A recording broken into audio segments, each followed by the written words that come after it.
Quem foi Jesus, né? Como é que você define o sol? Como é que você define o ar? Como é que você define a água? Se você for usar uma definição científica, é aglomerado de átomos que se juntam, criando moléculas que resultam num determinado estado. Jesus talvez seja tudo isto, que Jesus é a reflexão pura do nosso Pai Celestial. Jesus chegou a um ponto de evolução através do amor incondicional em que ele reflete Deus em todos os seus pensamentos, sentimentos e ações. Foi assim quando ele se reduziu em luz para chegar e viver entre nós por um curto período de tempo, mas o suficiente para ele plantar a semente da boa nova, da consciência da vida pela fraternidade, o amor feito gente. Jesus é uma entidade suprema nesse nosso universo, né, de enorme evolução.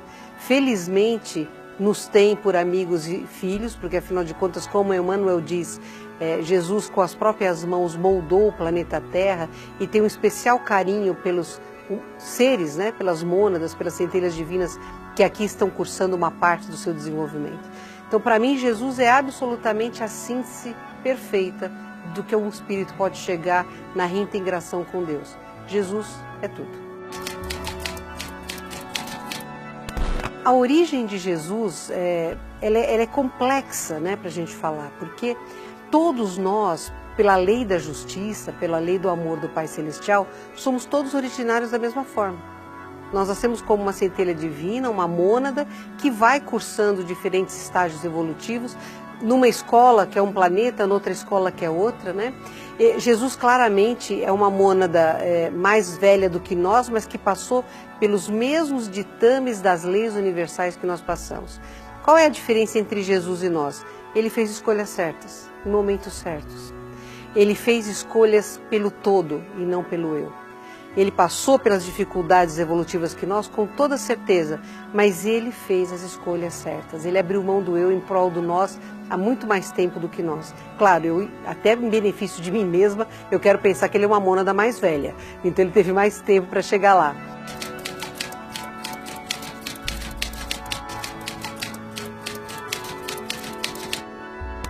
Falar sobre Jesus não dá para a gente pensar nele como um ser que abrigue um corpo físico, por mais etéreo que seja este corpo.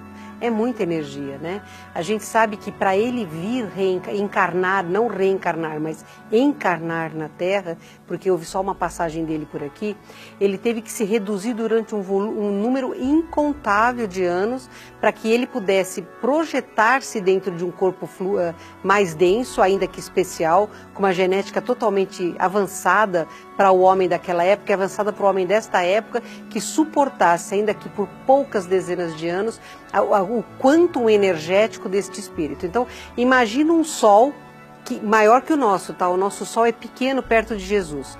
Pensa no maior sol desta nossa galáxia, ele ainda é pequeno perto de Jesus. Imagina este sol se reduzindo em magnificência de brilho e energia para poder se manifestar como uma pequena molécula de sol num planetinha de grade energética reduzida como é o planeta Terra. Não dá para dizer assim, Jesus teve um começo igual ao nosso? Sim. Uma trajetória igual à nossa? Não, porque ele fez escolhas diferentes, mas hoje ele é uma energia perfeita e pura que sustenta a vida numa galáxia inteira. Então não dá para dizer Jesus é uma entidade, não, Jesus é uma consciência absolutamente amorosa, presente, cuidadosa, que está em cada subpartícula atômica de nós, que somos seus filhos, se manifestando através de nós, através da nossa consciência, quando nós permitimos isso. Eu creio que quando uma pessoa tem um ato de misericórdia, de amor, de benevolência, de fraternidade, ela reflete Deus. E o nosso intermediário para Deus é Jesus. Então, nesses momentos, nós refletimos o nosso querido Mestre. A proposta de Jesus é criar o caminho para a felicidade. E o caminho para a felicidade é só através da fraternidade. Então, quando pega uma raça como a nossa, que demora muito para acordar para a verdade, é mais fácil você transformá-la de dentro para fora. Imagina uma bomba atômica de altíssima megatonagem. Ela não provoca aquele spread de energia? Então, aí, o efeito de quando Jesus vivificou o ovo, que estava na trompa de Maria, o planeta Terra sofreu este impacto em forma de spread de energia de amor. Você imagina o que é átomos e células de minerais, vegetais, animais, hominais, encarnados e desencarnados, sendo tocados por uma brisa suave chamada esperança. Este momento sagrado que esta humanidade conheceu é o que Jesus é. Nada supera isto. Perceba o amor desta criatura, a energia desta criatura, que o simples fato dele vivificar a matéria, através da qual ele se manifestaria, provocou uma cura da grade energética planetária tão ofendida por civilizações anteriores que tinham quase destruído o nosso planeta. Imagina o que significou a chegada dele para espíritos que estavam na erraticidade, que de repente se viram à luz e sentiram em si o ensejo de progredirem. Imagina o que significou esse momento para espíritos de luz que lutavam com uma psicosfera densa, acanhada, medíocre e que se sentiram bafejados pelo mais lindo dos sóis. Imagina o que significou isso para os espíritos que estavam num umbral grosso, presos dos seus medos, que se travestem de ódio e necessidade de poder, que tiveram a quebra destes templos doentes, onde eles escondem o próprio coração e que de repente, num segundo, puderam ser tocados pela misericórdia divina. Isto é Jesus.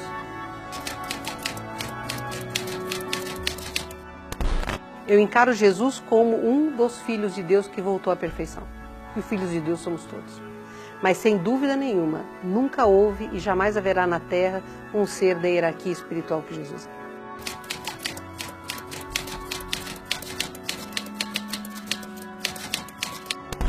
Quando Jesus nos trouxe a lei da fraternidade, exemplificando, né? Jesus é um espírito tão perfeito que eu não acredito que nenhuma palavra ou ato dele tenha sido sem querer. Tudo o que ele fez foi plantando raízes sólidas e seguras para alertar aqueles que começassem a sintonizar com a verdade maior, no momento certo usarem como ferramentas de alavanca e defesa. Infelizmente, como nós somos ainda muito pequenos a nível evolutivo, somos crianças cósmicas, a gente tem uma necessidade de manipular a verdade para o tamanho da verdade que a gente compreende.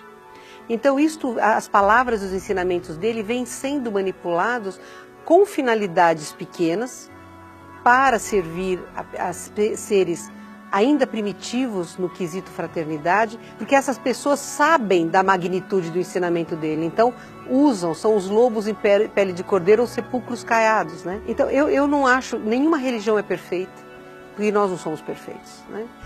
Não importa o nome do dogma, mas o que você faz, como você manipula a verdade, como você traveste a verdade com as suas cores, é que tornam esta verdade brilhante e transparente ou um vidro sujo, né? O nosso cristalino, que é a lente que a gente tem dentro do nosso olho, ele é transparente. A função dele é ser uma lente que filtra a luz e a torna captável pelas células da retina para que o nosso cérebro decodifique esta mensagem. Mas às vezes este cristalino fica doente e forma-se a catarata. Então, alguns dos nossos irmãos são cataratas.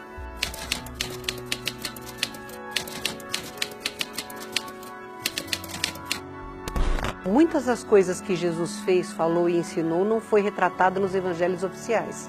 Porque quando foi compilada a Bíblia, foi propositadamente feita uma Bíblia para criar a imagem de um Jesus fraco, depressivo, amoroso, maravilhoso, mas que trazia uma imagem de dor e depressão muito forte. Por quê? Porque é muito mais fácil você comandar pessoas pela dor, vitimizadas, do que pela expansão do amor. O amor expande, a dor fecha, a dor implode, né? Então imagina assim, são santos os cristãos. Quais são os cristãos que são santos? Os apedrejados, os esquartejados, os crucificados, os queimados, os comidos por animais, esses santificam, né? Então a imagem da dor, ela foi passada como símbolo do cristianismo. Quando foi que Jesus falou da dor? Jesus falou muito claro: eu sou o último cordeiro a ser sacrificado. Se vocês compreenderem o que eu estou ensinando, vocês irão ao Pai através do meu exemplo. Qual foi o meu exemplo? Alegria, compartilhamento, fraternidade, a falta de preconceitos. Jesus foi um homem que viveu entre nós feliz.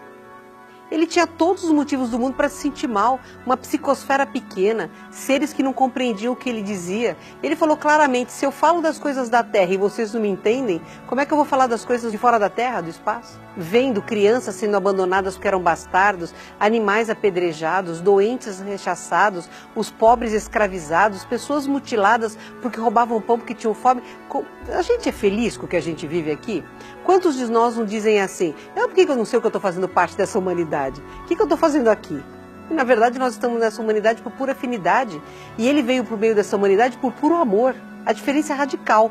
E ainda assim, Jesus viveu com um sorriso, quer nos lábios, quer no olhar. A aura dele era tão intensa e expandida que quando o mestre começava a falar, o mundo se iluminava. Então, é óbvio. Não tem como você criar paralelos, porque Jesus é único, né?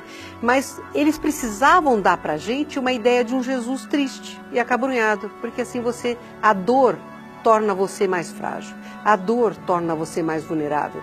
A gente acabou acreditando, e isso é uma realidade, o que não vem pelo amor vem pela dor. Esta é uma verdade universal, mas a gente foi muito estimulado a crer na dor como forma de solução, e não é. A dor não interessa ao planeta, a dor não interessa a Deus, a dor não interessa a ninguém. Nós não precisamos da dor para evoluir. Nós precisamos sim compreender o que é viver em amor, né? Então, quando eles fizeram esta manipulação, até a modo de controle, eles geraram a necessidade de abstrair boas partes da vida de Jesus. Não tem muitas coisas da infância de Jesus que são maravilhosas. Do Jesus quando ele saiu da família para fazer um giro pela Índia, pelo Tibete, voltou pela Pérsia, o aprendizado, a finalização da expansão consciencial que ele precisaria ter para exercer a missão dele, né? E muitas das coisas que ele nos ensinou, nem nos evangelhos apócrifos estão. Né? O trabalho dele junto aos essênios, quer dizer, quantas coisas da vida dele hoje nós não temos acesso, mas eu tenho esperança de que em breve a gente comece a acessar estas verdades. Então, a manipulação está aí, mas nós temos ouvidos de ouvir, olhos de ver, né? E isso fará com que a gente possa compreender coisas sobre ele que a gente hoje ainda não tem acesso. Jesus foi um extraterrestre como todos nós somos extraterrestres. Isso está escrito no Livro dos Espíritos, quando o Espírito da Verdade diz a Kardec, você mesmo hoje é terrestre, mas terrestre você não foi. Então, assim como nós, o Mestre também não é originário do planeta Terra. Com 4,5 bilhões de anos, é muito difícil que qualquer um de nós seja um evolutivo primário do planeta Terra. Jesus moldou a Terra. Como é que ele pode ser terrestre se ele moldou a Terra com as próprias mãos, como o nosso querido Emmanuel ensina em Caminhos da Luz? Então, o Mestre, como nós, tem origem cósmica.